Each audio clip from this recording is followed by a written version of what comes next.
नमस्कार दोस्तों, कैसे हैं? नमस्कार, मैं हूं राकेश, आप लोगों के सामने स्वागत करता हूं। उम्मीद करता हूं आप सभी लोग बहुत अच्छे होंगे, अपनी प्रिपरेशन में लगे होंगे और एससीईआरटी साइंस का ये next lecture, in fact 4th lecture होगा। एससीईआरटी मतलब जो स्टेट की है ना, state council of education research and training है ना। एनसीईआरटी भारत सरकार की एक रिसर्च एंड ट्रेनिंग काउंसिल होती है एजुकेशन को लेके। वैसे एससीईआरटी होती है स्टेट लेवल पे, जिसके कई कामों में एक काम होता है जो 8th क्लास अपर प्राइमरी तक के लिए बुक्स को पब्लिश करना भी।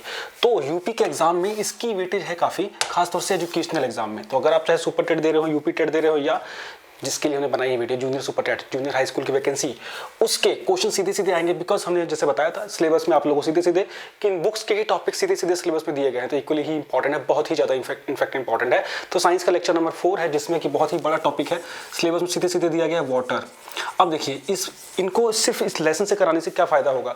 देखिए, आप जो भी स्टैंडर्ड बुक्स पढ़ रहे हैं वो प्लस ये एससीईआरटी की बुक्स अगर कर लेंगे तो आपको आइडिया लग जाएगा, एक सेंस ऑफ सेटिस्फेक्शन हो जाएगी कि हाँ, हमने एनसीईआरटी वाला पोर्शन भी कंप्लीट कर लिया है। यहाँ एनसीईआरटी मतलब एससीईआरटी से है, ठीक है। चलिए, इस जो मैं करा रहा हूँ इस लेक्चर को देख लीजिए, प्लस घटना चक्र के जो साइंस वाली बुक है वो, या लूसेंट ऑब्जेक्टिव अगर दोनों में से कोई है कर लीजिए, खेल खत्म। तो जो लोग ये बोलते हैं कि इस लेवल का थोड़ी आएगा, तो क्वेश्चन दिखाता हूँ मैं आप लोगों को। एक्चुअली हम लोग ग्रेजुएशन करने के बाद, बीएड करने के बाद भी 6th 7th 8th जब बुक्स को खोल के देखते हैं तो बहुत सारे क्वेश्चन हमें नहीं आते हैं। अपने से ईमानदारी बरतने की जरूरत है, और क्वेश्चन कैसे परीक्षा में आए हैं ये भी दिखाएंगे इसी से। चलिए, आप लोगों को बताने की आवश्यकता नहीं, जल जो है हमारे पृथ्वी को दुनिया से, अन्य ब्रह्मांड से अलग बनाता है। बिकॉज इसकी प्रेजेंस ही हमारे सर्वाइवल का एक बहुत बड़ा रीज़न है, जिसकी वजह से हम पृथ्वी पर जी पा रहे हैं। हवा, पानी, है ना, दो बड़ी चीज़ें हैं जो कि पृथ्वी को और ग्रहों से अलग बनाती हैं। तो H2O है ना, ये पानी का एक वैज्ञानिक समीकरण है ना, इसके ऊपर ही सारी बातें होनी है। अब देखिए कैसे कैसे क्वेश्चन, कहाँ से क्या क्या चीज़ें आ सकती हैं। इस पार्ट में हम लोग के की टॉपिक्स ये हैं। देखिए, जल का संगठन। जल एक्चुअली होता क्या है, जल के भौतिक और रासायनिक गुण, मतलब वाटर के फिजिकल एंड केमिकल फीचर्स। जल एक अच्छा विलायक, water as a solvent. Solvent मतलब जिसमें कोई चीज़ घोली जाए। जल में आप देखेंगे काफ़ी चीज़ें घुल जाती है, नमक, पानी, सब कुछ घुल जाता है। जल का खारापन, सॉल्टनेस क्यों होती है, हार्डनेस। जल की कठोरता। फिर वाटर पॉल्यूशन, बहुत डेफिनेट क्वेश्चन आता है।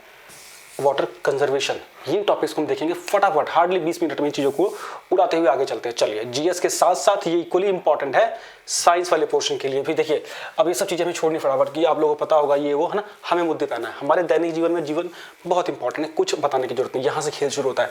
पृथ्वी पर 3/4 लगभग 70% से अधिक वाटर है, ठीक है, जल है, समुद्र के रूप में, नदियों तालाबों के रूप में। लेकिन उसमें से जो हमारे यूज करने योग्य है, हमारे जो हम जिसको यूज में लेते हैं, वो हार्डली 2% है। कितना है? 2%। जो साफ जल या मीठा जल जिसे बोलते हैं, उसका सोर्स बेसिकली क्या है, भूमिगत जल और ग्लेशियर्स वगैरह के जो बर्फ है, वहीं से हमको पीने योग्य पानी मिलता है। अब देखिए, क्वेश्चन एक और है कि जो हम पृथ्वी पे जितना वाटर कंटेंट है उसका 97% सी वाटर है, समुद्री जल है, जो कि हमारे लायक नहीं है। बिकॉज उसमें बहुत ज़्यादा सॉल्ट होते हैं और इस वजह से वो खारा पर उसे बहुत ज़्यादा होता है, जिसका हम यूज़ नहीं कर सकते हैं। दूसरी बात, 2% हमारे काम की जल होते हैं, जो कि इनको ग्लेशियर्स मिलते हैं, और 1% जो भूमिगत जमीन के अंदर जो जल मौजूद है, ठीक है, जब चाहे वर्षा से गया हो, चाहे अन्य किसी वजहों से जमीन तक पहुंचा है, जिसे आप लोग निकालते हैं जेट पंप के द्वारा या हैंड पंप के द्वारा। ठीक हो गया। अब देखिए, अब अगली लाइन, हमें लाइन बाई लाइन पढ़नी है और चीजें, इससे एक A4 साइज का पेज लेके बैठो, एक चैप्टर खत्म। हम समुद्र के खारे पानी को भी पी सकते हैं, जी नहीं। और ये बच्चों से, क्योंकि ये बुक बच्चों के हिसाब से लिखी गई है, आप लोगों को पता है ये क्लास 7 की बुक है। जैसे मैंने बताया था कि जैसे हमारी लाइव स्ट्रीमिंग का इशू शॉर्ट आउट हो जाएगा, सिर्फ एक ही बड़ी मैराथन क्लास में सारे मैं चैप्टर्स करा दूंगा इसके, जो मेन इंपॉर्टेंट हैं।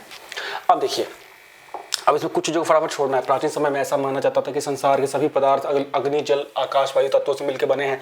जैसा कि हम लोग प्राचीन इतिहास में भी या कर्मकांडों में पढ़ते हैं कि जो हमारा शरीर है वो 5 चीज़ों का मिलकर बना हुआ है, 5 तत्वों से, और बाद में हम इसी में विलीन हो जाते हैं मरने के बाद। पृथ्वी, जल, अग्नि, आकाश, वायु, जनरल बात है। और जब हमारी बॉडी डिकम्पोज होती है तो हम इसी फिनोमिना में ही कन्वर्ट हो जाते हैं, चाहे इसको दफनाया जाए, चाहे जलाया जाए, चाहे कुछ भी किया जाए, ठीक है। अब देखिए, कुछ समय के बाद धीरे धीरे ये पता लगा कि जो 5 तत्व हैं, मतलब एलिमेंट हैं, उसमें से जो वाटर है वो एलिमेंट नहीं बल्कि एक कंपाउंड है। देखिए, ध्यान दीजिएगा, एलिमेंट और कंपाउंड का कंसेप्ट आ गया बच्चे यहाँ पे। एलिमेंट मतलब तत्व जो अपनी फ्री स्टेट में मिलते हैं, जैसे गोल्ड है, वो अपने नेचुरल स्टेट में मिलता है, उसको किसी के साथ मिल के ऑक्साइड वगैरह बना के नहीं आता है, वो नेचुरल स्टेट में मिलता है, सफाई करेंगे गोल्ड में निकलेगा।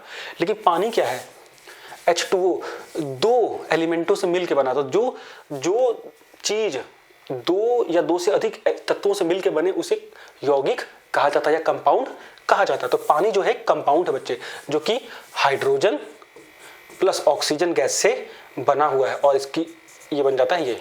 तो मतलब एक मोल अगर हाइड्रोजन और एक मोल ऑक्सीजन मिलती है तो 2 मोल पानी का बनता है, 2 मॉलिक्यूल बनते हैं। चलिए वेरी गुड, नेक्स्ट पॉइंट की ओर चलते हैं। अब देखिए ये मैंने जैसे बता दिया कि किस प्रकार से इसका निर्माण होता है। तो अगर हम वाटर का विघटन करेंगे, है ना, वाटर का इलेक्ट्रिक अपघटन करेंगे, रिडक्शन करेंगे, तो वो हाइड्रोजन और ऑक्सीजन में टूट जाएगा, बिकॉज इसमें यही है, सिंपली हाइड्रोजन को ले लीजिए, ऑक्सीजन को ले लीजिए, इसको जब मिलाएंगे, इनका नेचर अलग अलग है, जब इसको मिलाएंगे तो वाटर बनेगा और उसका नेचर इन दोनों से अलग होगा। कंपाउंड का यही क्वालिटी होता है, ए और बी मिलके सी बनाते हैं और वो सी ए और बी दोनों से अलग होगा, नया ही होगा, इसीलिए उसे कंपाउंड बोला जाता है। नेक्स्ट पॉइंट की ओर, आई होप आप लोग उसको नोट कर रहे होंगे। देखिए वास्तव में जल का प्रत्येक अणु 2 परमाणु हाइड्रोजन, जिससे मैंने बता दिया आपको, ये सब मैंने बता दिया, ठीक है। अब जो लोग थोड़ा सा साइंस बैकग्राउंड के होंगे उनको पता होगा, इसमें कोवेलेंट बॉन्डिंग होती है इस प्रकार से, देख लीजिए। चलिए अब इसके फिजिकल फीचर्स और केमिकल फीचर्स। भौतिक मतलब फिजिकल, जो हमको दिख सकते हैं, और रासायनिक मतलब केमिकल। अब देखिए पिछली कक्षा में ये सब छोड़िए, शुद्ध जल जो क्लियर वाटर होता है वो रंगहीन, कलरलेस, गंधहीन, ऑर्डरलेस, मतलब उसमें से स्मेल नहीं आती। पानी का कोई क्या महक होता है जी? नहीं, कोई महक नहीं होती। जब तक उसमें कोई बाहरी चीज नहीं मिलती है तो महक नहीं बनेगी। उसमें रूह अफ़ज़ा डाल दो, रूह अफ़ज़ा की तरह महकेगा, उसमें दूध डाल दो, दूध की तरह महकेगा, है ना, लेकिन उसका अपना कोई रंग या कलर नहीं, या उसका स्मेल नहीं होती है।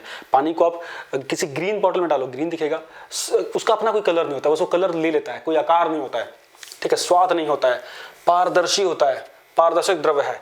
इसका जो बॉइलिंग पॉइंट है, कथवांग मतलब जितने पे उबलता है वो 100 डिग्री है। इसका जो फ्रीजिंग पॉइंट है, जितने पे जम जाता है, 0 डिग्री सेल्सियस। बच्चे कितना है? 0 डिग्री। जल में विभिन्न प्रकार के सॉल्ट घुल सकते हैं, इसके कारण जल का विशेष स्वाद होता है। नमक डाल दो, टेस्ट अलग बदलेगा, मैग्नीशियम डाल दो, कुछ और बदलेगा, तो वही टेस्ट ले लेता है सिंपली। विभिन्न लवणों के घुले होने के कारण ही जल हानिकारक एवं कुछ लाभप्रद होते हैं। सिंपली बात है, हम समुद्र के जल को क्यों यूज नहीं करते? बिकॉज उसमें बहुत सारे बड़े कॉम्प्लेक्स सॉल्ट्स रहते हैं जो कि हमारे लिए नुकसानदायक भी हो जाते हैं, इसीलिए हम उसका यूज नहीं कर पाते हैं। आगे देखिए, आपने देखिए जाड़े के दिनों में कभी कभी आपने समाचार पत्रों में पढ़ा होगा कि एक झील का पानी या नदी का पानी जमकर बर्फ हो गया, जिसके ऊपर हम पैदल चल सकते हैं। जरा सोचिए, पानी जम जाने पर उन मछलियों या जीवों का क्या होता होगा जो अंदर रहते हैं। अब देखिए, आप लोगों ने कई बार देखा होगा, ऊपर तो पूरी बर्फ जमी है, नीचे पानी थोड़ा थोड़ा गीला गीला, मछलियां तैर रही हैं। ऐसा क्यों? देखिए, ज्यादातर चीजों को क्या होता है कि जब ज्यादातर चीजें जो होती हैं, अगर वो फ्रीज हो जाती हैं, ठंडी हो जाती हैं, फ्रीज हो जाती हैं, तो उनकी डेंसिटी क्या होती है? उनका घनत्व बढ़ जाता है। सॉरी, उनका घनत्व क्या हो जाता है? बढ़ जाता है। लेकिन इस केस में बात दूसरी होती है। देखिए यहाँ पे, देखिए सोचिए, पानी जम जाने पर उन मछलियों जीवों का क्या होता होगा? सामान्यतः कोई द्रव्य जब ठोस अवस्था में बदलता है तो उसका वो सघन हो जाता है, मतलब और डेंस हो जाता है, और उसकी डेंसिटी बढ़ जाती है और उसका घनत्व बढ़ जाता है, ठीक है। परंतु जब पानी ठंडा होकर बर्फ बनता है तो उसका घनत्व जल से कम हो जाता है। वाटर की एक खास क्वालिटी है कि देखिए, हर नॉर्मल केस में हर जो योग कंपाउंड होता है उसकी जो डेंसिटी होती है वो इंक्रीज होती है टेम्परेचर डाउन होने के साथ, लेकिन वाटर की डेंसिटी डिक्रीज होती है। अगर इसीलिए आप लोगों ने देखा होगा, ऊपर तो लेयर जम गई लेकिन नीचे वो पानी लिक्विड फॉर्म में रहता है, तो उसका सीधे रिलेशन क्या है? डेंसिटी से।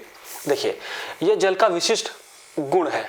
ठंडे स्थानों में जल के पाइप का फटना, झील का जमने के बाद मछलियों का जीवित रहना आदि जल के कुछ विशिष्ट गुण हैं।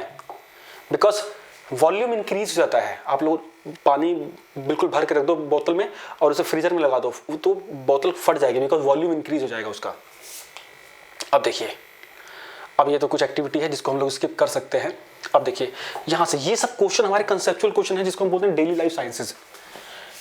क्या कारण है कि ठंडे प्रदेशों के तालाबों में झीलों में रहने वाले जीव जंतु सतह पर बर्फ जमने के बाद भी जीवित रहते हैं? वही क्वेश्चन, जब ठंडे प्रदेशों के जाड़े के दिनों में तापमान 0 डिग्री से नीचे चला जाता है तो तालाबों और तथा झीलों का पानी बर्फ बनकर जमने लगता है। जमी हुई बर्फ का आयतन अधिक व घनत्व कम होने से ये सतह पर तैरने लगती है। ध्यान देना है आपको, जब पानी जमता है तो उसकी डेंसिटी इंक्रीज हो, हाँ उसकी जो डेंसिटी होती है वो डिक्रीज होती है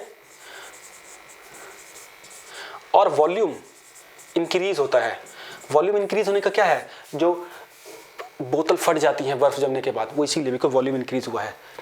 ऊपर बर्फ है लेकिन नीचे बर्फ नहीं है, पानी तरल है, डेंसिटी रीजन। ठीक है, ये दो चीजें बहुत ध्यान देनी है आप लोगों को। ठीक है, आगे चलते हैं। ये पीडीएफ आपको एमकृति ऐप पे मिल जाएगी। एमकृति ऐप अगर आपने इंस्टॉल नहीं किया जरूर जरूर जरूर इंस्टॉल कर लीजिए। 5 स्टार रेटिंग जरूर दीजिएगा, आपके अच्छे कमेंट्स वहाँ बहुत लोगों के लिए प्रेरणा स्रोत बन सकते हैं। ठीक है, अब देखिए अब इसकी केमिकल रिएक्शन वाटर की धातुओं से क्रिया। देखिए जल उदासीन है किंतु सामान्य तापमान पर क्रियाशील धातु जैसे सोडियम, मैग्नीशियम आदि से क्रिया कर हाइड्रोजन गैस मुक्त करता है। सिंपली बात है, क्वेश्चन यही आएगा, यहीं से आएगा जो जिसमें दिया हुआ है।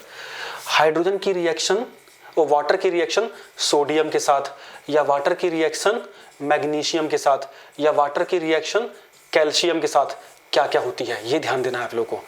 तो किसी भी मेटल से रिएक्ट करके ये उसका हाइड्रोक्साइड बनाता है बच्चे, ध्यान दे देना, बस बात खत्म। जब भी पानी से किसी आप एलिमेंट को रिएक्ट कराएंगे तो उसके साथ रिएक्ट करके ये उसका हाइड्रोक्साइड बना देगा और हाइड्रोजन गैस निकलेगी। क्वेश्चन आता है कि जब किसी मेटल से रिएक्ट करता है ये तो कौन सी गैस रिलीज होती है, हाइड्रोजन गैस रिलीज होती है बच्चे। ये पॉइंट नोट डाउन करो, कहने में लग रहा है 7वीं क्लास, देखो अच्छा खासा कंटेंट है ना। ठीक, ये हो गया। ठीक है, अब यहाँ मैग्नीशियम कर दो, कुछ कर दो, उसका ऑक्साइड बना रहा है बच्चे, बात खत्म हो गई, उसका ऑक्साइड। ठीक है, चलने दो, हो गया, NaOH बना दिया, सबसे स्ट्रॉन्ग बेस होता है ये। अब देखिए कई अन्य धातुएं भी पानी से क्रिया कर ऑक्साइड तथा हाइड्रोक्साइड बनाती हैं। लोहा एक ऐसी धातु है, देखिए ध्यान से, देखो यहाँ क्या खतरनाक क्वेश्चन आ गया। लोहा मतलब आयरन एक ऐसा ही मेटल है जो कि नम वायु से क्रिया कर ऑक्साइड बनाती है। ध्यान दीजिए, लोहा है, लोहे में पानी पड़ रहा है, बोलते जंग लग गया, वो ऑक्साइड बनता है उसका। आयरन का जो ऑक्सीडेशन हो जाता है उसी को रस्टिंग प्रोसेस बोलते हैं, जंग लगना खास तौर से बोलते हैं, इसीलिए उसको पेंट कर देते हैं ना, या उसको गैल्वेनाइजेशन का प्रोसेस करवा देते हैं, जिंक की लेयर चढ़वा देते हैं ताकि पानी का रिएक्शन ना हो जाए इसके साथ। जब भी आयरन का पानी और एयर से रिएक्शन होगा तो क्या इसका वो इसका ऑक्साइड बन जाता है, जैसे कि रस्टिंग कहते हैं।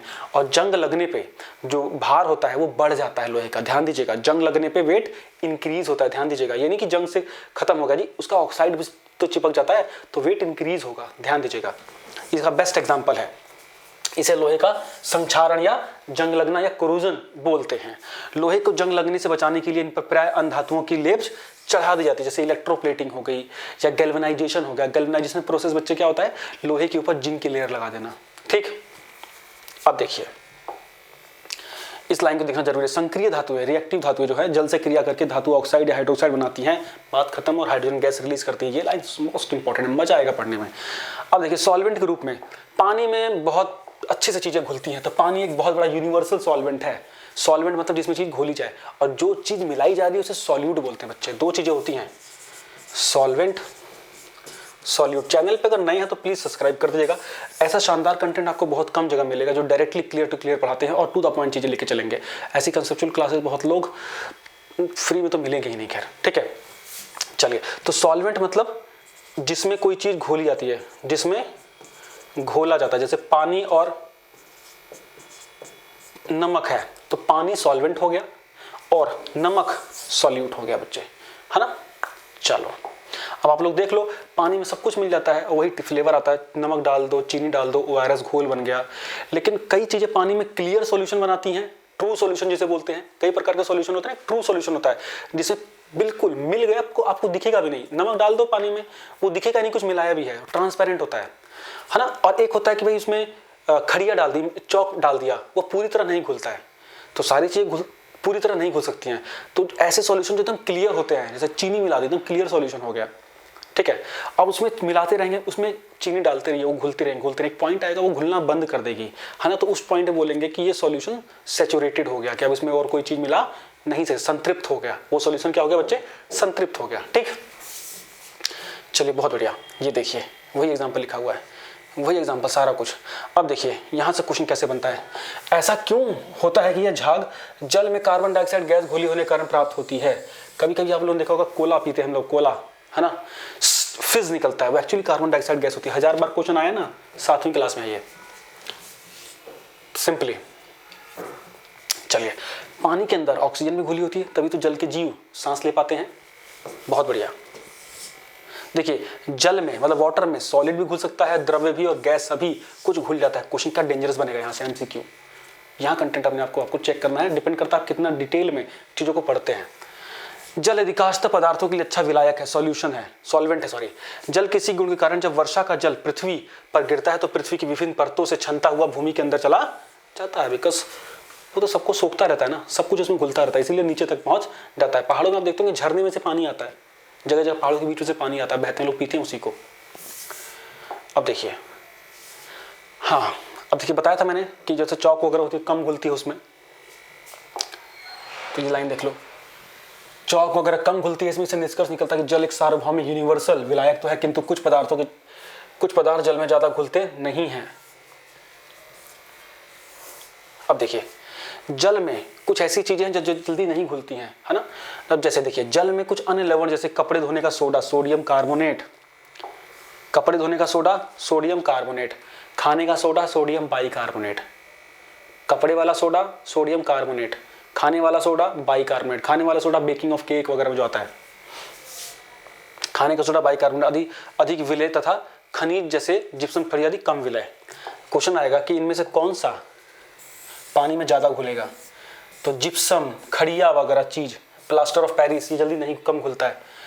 खाने का सोडा बिल्कुल घुल जाएगा, घोल के देख लेना चाहे, है ना, ये सब तुरंत घुल जाएगा। और सर्फ वगैरह तो घुल ही जाता है, आप लोगों ने खुद देखा ही होगा। अब देखिए, ये उसी का आपको दिखा रहे हैं एग्जाम्पल। अब देखिए, ये क्वेश्चन क्या तगड़ा आया हुआ है। गर्मी के मौसम में कम गहरे तालाबों में मछलियां मर जाती हैं अक्सर, क्यों? तालाब का पानी गर्मी की अधिकता से गर्म हो जाता है, जिससे पानी में घुली ऑक्सीजन बाहर निकल जाती है, अंततः ऑक्सीजन की कमी होती है। देखो क्या शानदार क्वेश्चन है, यहाँ ऐसे बनता है कंटेंट।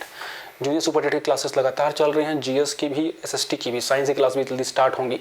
अगर आप उसे अलग से पढ़ना चाहते हैं तो उसके अलावा चैनल पे भी साइंस की, करंट अफेयर्स के, एसएसटी के सबके लेक्चर आने वाले हैं। हम यूपी टेट के साइंस और एसएसटी के लेक्चर भी लाने वाले हैं, जो कि इक्वली बहुत ही ज़्यादा मतलब बच्चों की डिमांड थी, और वो सीधे सीधे आप लोगों को पेपर में देखने को वहाँ से क्वेश्चन मिल सकते हैं। 2013 से लेके और 2020 तक के सारे क्वेश्चन में यूपी टेट के साइंस और एसएसटी वाले करा दूंगा। तो 7678668827 पे व्हाट्सअप करके आप क्लासेस की डिटेल ले सकते हैं, चाहे तो उसको ज्वाइन कर सकते हैं, अगर आपको लगता है कि आखिरी 1 महीने में आपको तेजी से काम आगे बढ़ाना है तो। ठीक है, अब देखिए, ये क्वेश्चन कितना तगड़ा हो गया कि जब इवोपोरेशन होता है तो ऑक्सीजन भी रिड्यूस हो जाती है, इस वजह से कई बार मछलियां मर जाती हैं गर्मी में, अगर पानी का लेवल कम होता है तो। अब देखिए, यहाँ पे पानी का खारापन क्यों होता है? उसमें बहुत सारे सॉल्ट मिले होते हैं, यहाँ से क्वेश्चन बहुत आते हैं। जल के विभिन्न प्राकृतिक स्रोत, नेचुरल स्रोत क्या है? बारिश का पानी, कुएं का जल, नदी का जल से प्राप्त होता है मेनली, है ना।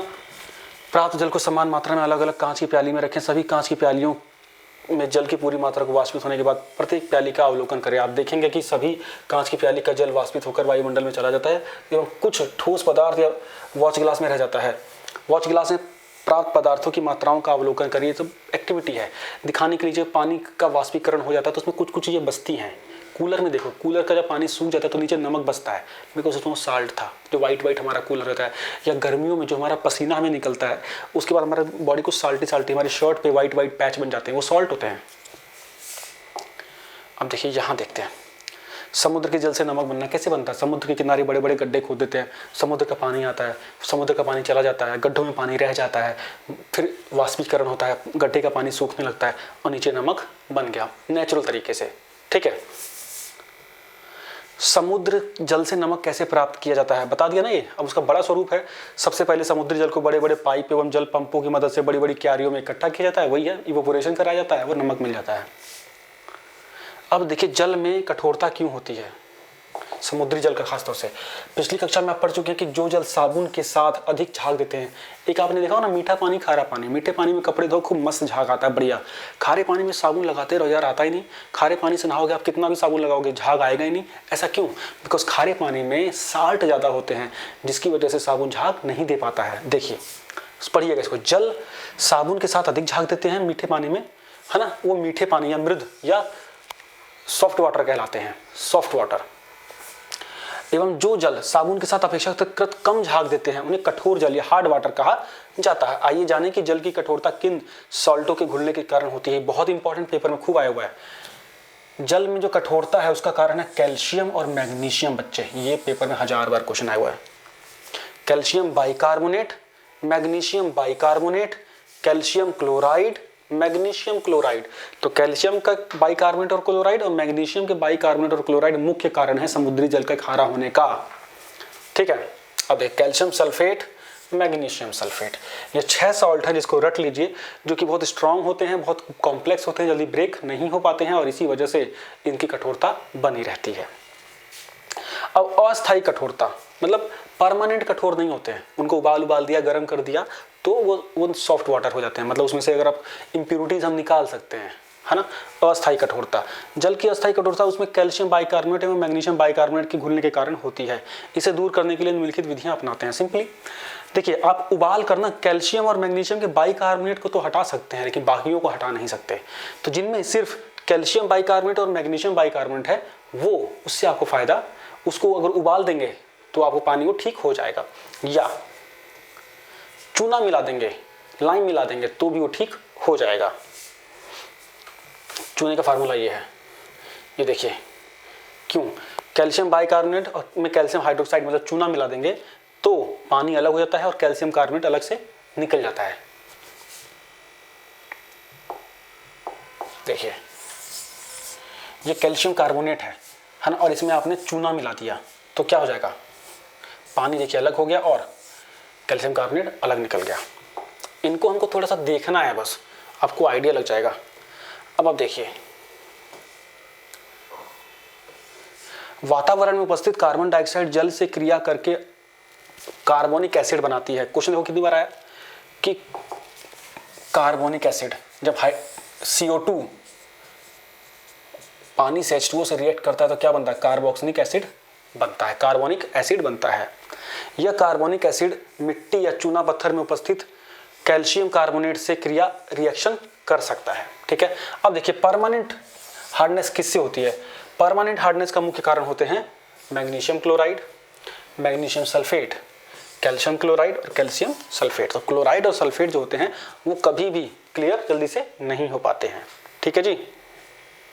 अब देखिए धोने वाला सोडा आप लोग जानते हैं, इसको हम लोग देख सकते हैं, सोडियम कार्बोनेट होता है, ये वही बताया जो मैंने आपको बता दिया है। परम्यूटेड मेथड या जियोलाइट मेथड, इसको चाहे तो हम अवॉइड कर सकते हैं बिकॉज इलेक्ट्रोलाइट वाला सिस्टम है, इसको हटा दीजिए। अब हम देखेंगे थोड़ा सा, क्योंकि ये सारा हार्डनेस के ऊपर है तो एक्सपेरिमेंट बेस्ड है, तो बच्चों से ये हमारे लिए इतना इंपॉर्टेंट है। अब आगे हमारे लिए बहुत ही important topic water pollution. Water pollution भैया ज्वलंत मुद्दा है, इसके ऊपर सीधे सीधे क्वेश्चन आ जाएंगे। एनवायरमेंट से भी रिलेटेड टॉपिक है ये, ज्योग्राफी से भी रिलेटेड टॉपिक है। जल प्रदूषण के बहुत बड़े कारण है, फैक्ट्रियों से निकलने वाला जो गंदा प्रदूषित जल है वो, उसमें मिले हुए केमिकल्स हमारे भूमि को तथा जल को दोनों को प्रदूषित करते हैं। इसको मापने की विधि BOD, बायोलॉजिकल ऑक्सीजन डिमांड होती है कि ना, हमारे जो वाटर में जो गुड बैक्टीरिया होते हैं वो पानी को लगातार क्लीन करते हैं और उसके दौरान वो ऑक्सीजन लेते रहते हैं। तो जब उनकी ऑक्सीजन की नीड बढ़ जाती है तो हमें ये पता लगता है कि यहाँ पे बैक्टीरिया को पानी साफ करने में ज़्यादा दिक्कत हो रही है, इसका मतलब यहाँ पे पॉल्यूशन ज़्यादा है। तो इसी प्रकार से जल प्रदूषण का पता लगता है। देखिए ऐसे पदार्थ जो वातावरण में मिलने पर जीवन के लिए हानिकारक हो उसे प्रदूषक कहते हैं। सिंपल बात है, हमारी वायु, भूमि, जनरल प्रदूषण की बात कही गई है और मैंने वाटर पोल्यूशन का आपको सिस्टम बता दिया। ये रहा सारा कुछ, धोने से कपड़े, हमारे डेली एक्टिविटी से लेके केमिकल एक्टिविटी, सब हमारे वाटर पोल्यूशन का बहुत बड़ा कारण है। यमुना को देख लीजिए, गंगा को देख लीजिए, सीवेज के पानी जा रहे हैं, मनुष्य द्वारा नदियों में नहाना, कपड़ा धोना, पशुओं को नहलाना, सब उसका रीज़न है। औद्योगिक जो कचरा है वो उसका बहुत बड़ा रीज़न है। ठीक, अब देखिए इससे हमारे जीव जंतु मर रहे हैं, समस्या खड़ी हो रही है। अब एक क्वेश्चन देखो यहाँ खतरनाक आ गया, यूट्रिफिकेशन। अब देखिए आप लोगों ने देखा होगा जो कभी नदी तालाबों में बड़ी बड़ी जलकुंभी या पूरे पौधे बन जाते हैं, पानी दिखता ही नहीं है, वो क्यों होता है?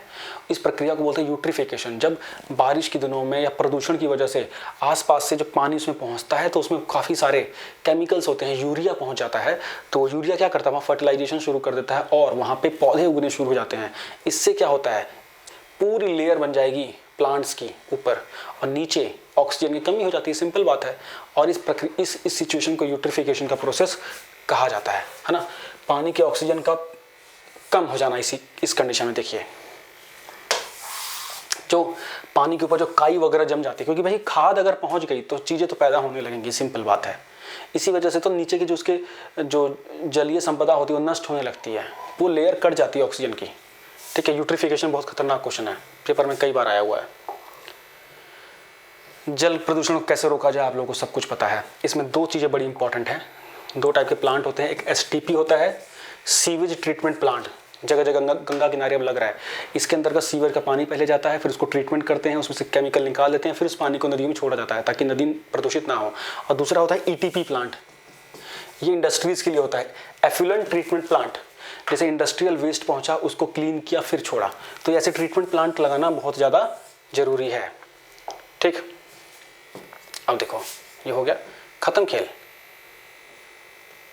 जल संरक्षण कैसे बचाना, वाटर हार्वेस्टिंग करनी चाहिए, कच्चे रोड थोड़े होने चाहिए, हमें पेड़ों को लगाना चाहिए ताकि वर्षा ज़्यादा हो, जल का सही उपयोग करना चाहिए, लिमिटेड सस्टेनेबल उपयोग करना चाहिए, भूमिगत वाटर लेवल को इंक्रीज करना चाहिए, वेस्टेज ऑफ वाटर से रोकना चाहिए, है ना। सिंपल, खत्म बात। अब देखिए हमने क्या सीखा, ये सीख लिया लास्ट में, सिंपल चाहे तो अब इसका हमने सारा कुछ पढ़ा और ये रिवाइज हो गया, ये क्वेश्चन आ गए, काम खत्म। कितना इजी है, एक पार्ट को करने में आपको हार्डली आधा घंटा लगा। जब हम पेज पलटते हैं तो हमें लगता है तो हमें सब आता है, लेकिन जब हम लाइन बाय लाइन जाते हैं तो असलियत सामने आती है। इसी प्रकार से साइंस के सारे टॉपिक आपके सामने लेके आऊँगा। और चैनल पर नए हैं तो जरूर सब्सक्राइब करिए, और PDF के लिए एम कृति ऐप को इंस्टॉल कर लीजिएगा। टेलीग्राम ग्रुप का लिंक डिस्क्रिप्शन में दिया, उसे क्लिक कर लीजिए, वहाँ सारी